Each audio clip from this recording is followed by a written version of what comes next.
Good morning. Welcome to the Windsor Star News Cafe. I'm Don McArthur here with Dylan Kristy, and I tell you this every morning, but I mean it today. We got a huge show lined up for you. All right, yeah, absolutely. We had a ton of candidates in today. We had Amherstburg mayoral candidate Aldo DiCarlo, and Ward 3 Caroline Postma, Alex Denonville, Ryan Sprague, and Windsor Mayor Eddie Francis. the one and only. Yeah, we're going to ask him about his ward endorsements, who he wants in wards 1 to 10. We're also going to hold his feet to the fire on this premier aviation thing, because I'm still unclear if there's 200 jobs there or if there isn't 200 jobs there. Carolyn Thompson, she's a dogged reporter, she looked into it, and her answer to that question, after looking into it all day long, it's still not clear. Absolutely. Yeah. The other thing that's really interesting about it, John Milson had a press conference outside of Premier Aviation where Eddie Francis actually emailed all the reporters, said, listen, come on in, I'll take you through the hangar. And he did that. He went around and he kind of shadowed the reporters too as they went around and talked to some of the employees. Yeah, so he's very engaged for a guy who's not running, man. I'll tell you, he crashed Milson's press conference at the airport. That hasn't happened. And Dilkin Scott set this whole thing in motion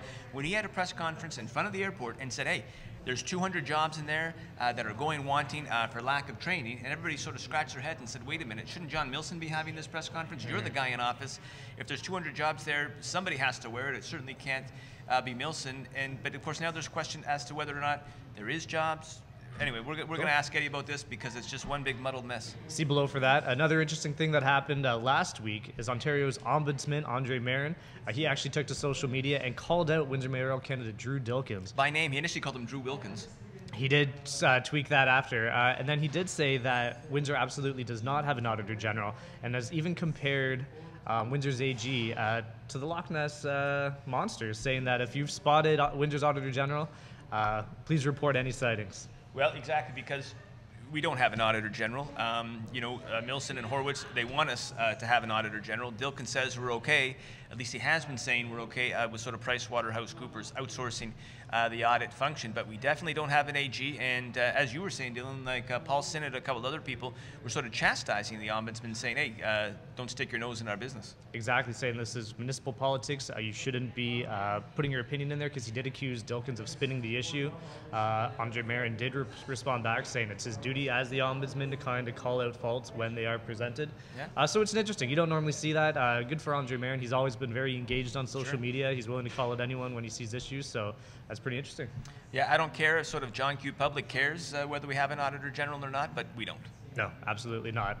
Coming up later today, Larry Horwitz will have his time in front of the editorial board. That's at 11 a.m. 11, yeah. So that should be interesting. It's not a fun thing to be part of, so kudos to him for willing to put his feet to the fire there. Exactly. We had Milson in there, we had Dilkins in there, and it's hardball after hardball after hardball. So good for Larry for coming in. And of course, at the end of the day, the newspaper will make an endorsement of a mayoral candidate for good or for ill, and who knows if it has any effect, but they probably will, and it could be any of these guys. Oh yeah, absolutely. It could be anyone. I just want to say too that I've already cast my ballot. I live in Leamington, so it's the first year they're doing online voting, and it was easy. It was a matter, I did it in less than 2 minutes on Friday.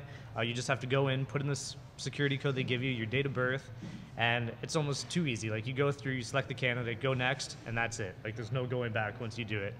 There is some criticism to it, saying that for those who aren't technically savvy, that they won't be able to do it. But as far as I understand, on election day, there will be places set up around the town where you can go.